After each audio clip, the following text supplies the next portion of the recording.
यावल शहरातून मार्गस्थ होणाऱ्या अंकलेश्वर ब्रह्मपूर राज्य मार्गावर बाबानगरच्या अलीकडे धावत्या दुचाकीवर हृदयविकाराचा तीव्र झटका आल्याने एक तरुण दुचाकीवरून खाली कोसळला। हा प्रकार निदर्शनास येताच बाबानगर भागातील मुस्लिम तरुणांनी तातडीने त्याला तेथून यावल ग्रामीण रुग्णालयात दाखल केले। यावल ग्रामीण रुग्णालयात डॉक्टरांनी तपासणी करून सदर 32 वर्षीय तरुणाला मयत घोषित केले। ही घटना रविवार दिनांक 22 मार्च रोजी दुपारी 1:30 वाजता घडली। तर या प्रकरणी यावल पोलीस ठाण्यात दिनांक 22 मार्च रविवार रोजी दुपारी 2 वाजेपासून अकस्मात मृत्यूची नोंद घेण्याचे काम सुरू होते। यावल शहर व तालुक्यातील तरुणांना नोकरीसाठी सुवर्ण संधी। यावल तालुक्यात मिशो कंपनीचे पार्सल वाटप करण्यासाठी अनुभवी व होतकरू तरुण पाहिजे। शिक्षण 10वी 12वी नापास किंवा पास, स्मार्टफोन आणि 2 व्हीलर आवश्यक। तेव्हा नोकरीसाठी आजच भेट द्या। भुसावळ रोडवरील HP गॅस एजन्सीच्या मागे प्रकाश मामा वेल्डिंगच्या समोर महाराणा प्रताप एंटरप्राइजेसचे व्यवस्थापक वीरेंद्र राजपूत यावल यांच्याकडे। यावल शहरातील शिवाजीनगर भागातील रहिवासी महेश संतोष येवले वय 32 वर्ष हा तरुण दुचाकीद्वारे अंकलेश्वर ब्रह्मपूर राज्य मार्गावरून चोपड्याकडून यावल शहरात येत होता। तो शेतात कामाला गेला होता। तेथून तो घरी परत येत असताना बाबानगरजवळ अंकलेश्वर ब्रह्मपूर राज्य मार्गावर अचानक त्याला चालत्या दुचाकीवर हृदयविकाराचा झटका आला आणि तो दुचाकीसह रस्त्यावर कोसळला।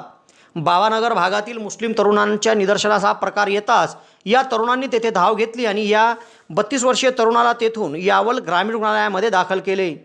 यावल ग्रामीण रुग्णालयामध्ये वैद्यकीय अधिकारी डॉक्टर तुषार सोनवणे यांनी तपासणी करून त्याला मयत घोषित केले।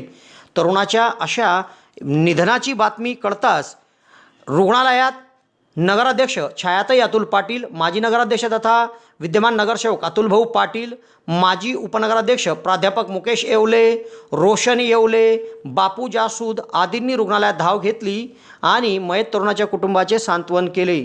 तरुणाच्या अशा मृत्यूमुळे शहरातून हळहळ व्यक्त केली जात आहे।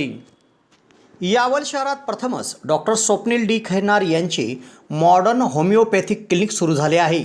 डॉक्टर खैरनार यांना होमिओपॅथिकमध्ये 10 वर्षाचा दीर्घ अनुभव आहे। त्यांनी होमिओपॅथिकने हजारो रुग्ण बरे केले आहेत। होमिओपॅथीमध्ये पेशंटला आजाराविषयी काय वाटते, पेशंटची भीती, चिंता, टेन्शन या सर्व गोष्टी लक्षात घेऊन तसेच पेशंटला असणारा त्रास आणि त्या त्रासामुळे दैनंदिन जीवनात येणाऱ्या अडचणी पूर्ण समजून घेऊन योग्य तो उपचार केला जातो। होमिओपॅथी औषधाचा कुठलाच साईड इफेक्ट होत नसल्याने जग होमिओपॅथीच्या दिशेने वाटचाल करीत आहे। तेव्हा डॉक्टरांकडे स्वतःचा उपचार घेण्याकरिता 2 दिवस अगोदर अपॉइंटमेंट घेणे आवश्यक आहे। डॉक्टरांच्या इतर व्हिजिट धुळे, छत्रपती संभाजीनगर येथे देखील आहे। दर रविवारी सकाळी 9 ते 12 या वेळेत चंद्रकिरण मेडिकल धानोरा येथे देखील त्यांची व्हिजिट असते। डॉक्टरांना त्वचा रोगामध्ये देखील धुळे येथील एका नामांकित हॉस्पिटलमध्ये 10 वर्षाचा दीर्घ अनुभव देखील आहे। तेव्हा रुग्णांनी डॉक्टरांकडे उपचार घेण्यासाठी सदर क्लिनिकमध्ये 8 ते 12 या वेळेत अपॉइंटमेंटसाठी भेट द्या आणि डॉक्टरांकडून योग्य उपचार करून घ्या।